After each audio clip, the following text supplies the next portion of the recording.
Wow, what a beauty. Let me tell you, there's nothing more thrilling than planting stuff and watching them grow stage by stage. This is my little farm. I have it extended way out there. hmm These are dwarf June plum trees. Can't wait for them to start blossoming. Seeing a few blossoms on my pawpaw tree, so waiting patiently.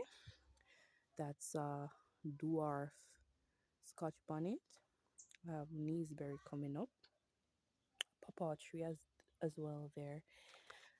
These are cherry trees. There's one over here as well.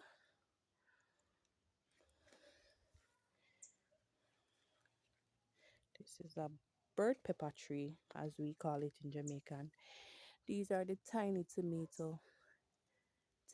I think they're called the cherry tomatoes.